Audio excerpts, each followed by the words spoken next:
So last week on Monday, you've probably had days like this where you are fired up and ready to go. I mean, you have a list of to-dos that's huge. You have a bunch of things that you want to accomplish. You have projects that you've been thinking about constantly that you can't get off your mind, but you just haven't had the time to do it because you've been preoccupied with other tasks. That was my Monday, this past Monday. After 6 weeks of nonstop weekend travel, I was teaching at conferences, I was running trainings, I was attending conferences, I was in Chicago, Alaska, I was in Las Vegas, I was all over Canada. And in between that, I had my regular work week. So during the week, I had my regular classes, my regular clients, my regular online coaching programs. And I was really busy. I was doing my taxes at the same time as all of this. And it became a very busy and productive month. I feel very grateful for the opportunities that I had. But I also had this pile of to-dos that was getting huge, and I could not wait to tackle it this past Monday. Well, circumstances sometimes prove to be different, and sometimes it throws a challenge in your way, and sometimes all the planning in the world cannot account for things, especially when you have 4 kids. My wife, Sunday night, I guess she's decided, her body was like, okay, I have been constantly nonstop, go, go, go.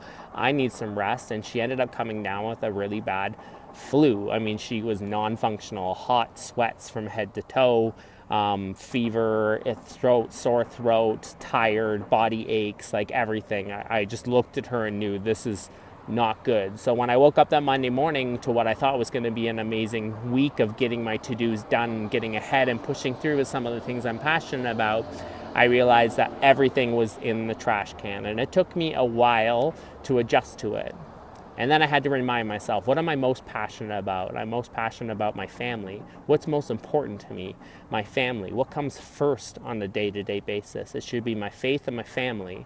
And I had to give myself a little kick in the butt and just put everything aside and be okay with it. I did try. There were moments where I'm like, well, I'm going to try to do some emails. I'm going to try to field some calls. I'm going to try to do this. It just ended up in me being a stressed out, anxious version of myself. And quickly I recognized those things I can attend to, the ones that are most important, but all the other stuff can wait. And my 4 kids and the time that I'm going to have with my 4 kids over the next couple days as my wife gets better is more important.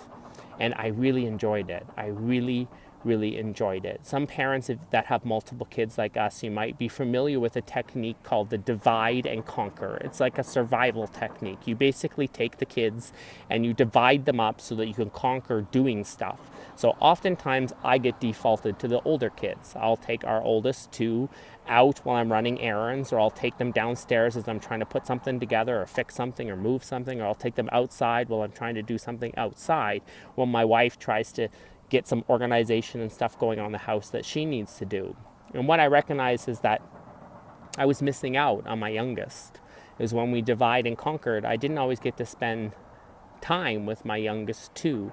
And what I really enjoyed in this last week, when I was basically forced into it because of circumstances, I really enjoyed getting to know my youngest kids, being able to have that time with them. And if I didn't encounter those circumstances, I might have missed out on it. So sometimes these things that get in our way, that change our plans, we have to be willing to open our mind to what it has to teach us. And what I learned last week was that I have a little sweet boy, our youngest boy, Jackson, that I really have not really had the chance to get one-on-one cuddle time with. I mean, I say hi, I bounce him up and down, I giggle with him, I spend time with him on a day-to-day basis, but over the last week, having to be solely responsible for his care, having him strapped to my chest or strapped to my back, waking him up for naps, putting him down for naps, feeding him, changing his diaper, I really got to spend some really intimate time with him, and I'm so glad that I did, and I got to know him better.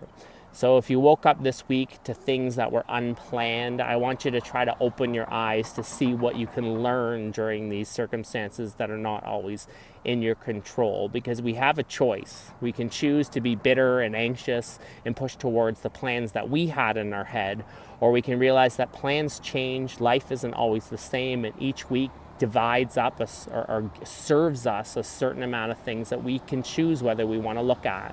And what I learned last week is I'm really blessed to be a dad, and I have 4 amazing kids that I got to spend a lot of time with, and I also got some bloody good perspective on what it's like to be my wife, especially when I'm traveling quite frequently And note, I was not homeschooling. My wife homeschools our 4 kids. I was traveling 6 weekends in a row, and she never gets a break. So it gave me perspective on what she goes through on a week-to-week basis, and hopefully will help me communicate with her what I can do to help her get the rest that she needs on a better basis, and how we can spend time individually with our kids. So that's my little encouragement for you today. Have a good day.